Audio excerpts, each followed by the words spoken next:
अस्सलाम वालेकुम, आप देख रहे हैं 39 न्यूज़। नजर डालते हैं आज की न्यूज़ पर।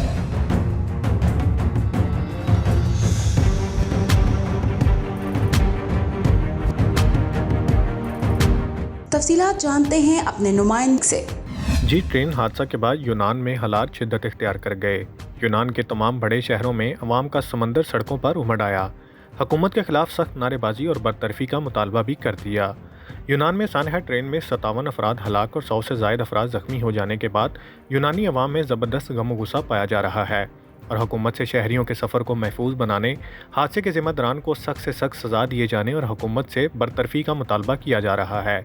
इसी सिलसिले में यूनान के स्कूलों, सरकारी दफातर, उसातज़ा, ट्रांसपोर्ट, लेबर यूनियन और बाएं बाजू की तंजीमात की जानिब से मुल्क गिर हड़ताल की गई, जिसमें अवाम का समंदर शाहराहों पर उमड़ आया और यूनान भर के मुख्तलिफ शहरों में ज़बरदस्त मुजाहरे और रैलियाँ निकाली गईं। मुजाहिरीन और पुलिस के दरमियान ज़बरदस्त झड़पें हुईं। मुजाहिरीन ने पुलिस पर पेट्रोल बम फेंके, जिसके बाद पुलिस ने मुजाहिरीन को मुंतशिर करने के लिए आंसू गैस का इस्तेमाल किया, जिसके नतीजे में बहुत से अफराद ज़ख्मी हो गए।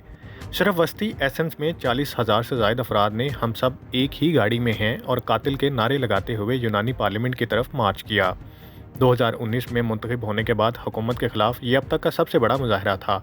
पुलिस के मुताबिक यूनान भर में तकरीबन 60,000 से ज़ायद लोगों ने सड़कों का रुख किया।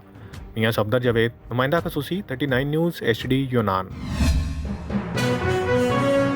अहम इशूज़ हों या मुल्की और गैर मुल्की शख्सियात की प्रेस कॉन्फ्रेंसेस, हर लम्हा बाखबर रहने के लिए हमारा YouTube चैनल सब्सक्राइब करें। बावसूख ज़राए से मुसद्दिक़ा खबरों, तज्ज़ियों और तबसरों से मुस्तफ़ीद होने के लिए अभी हमारी वेबसाइट को विजिट कीजिए। इसके साथ साथ आप हमें फेसबुक पर लाइक और फॉलो भी कर सकते हैं। इसके अलावा हर टाइम ओवरसीज़ पाकिस्तानियों के हालात और मसाइल के हल को जानने के लिए हमारी ऐप भी डाउनलोड कर सकते हैं। हम कर रहे हैं आपको हर लम्हा बाखबर, क्योंकि है 39 न्यूज़ पर आपका एतबार।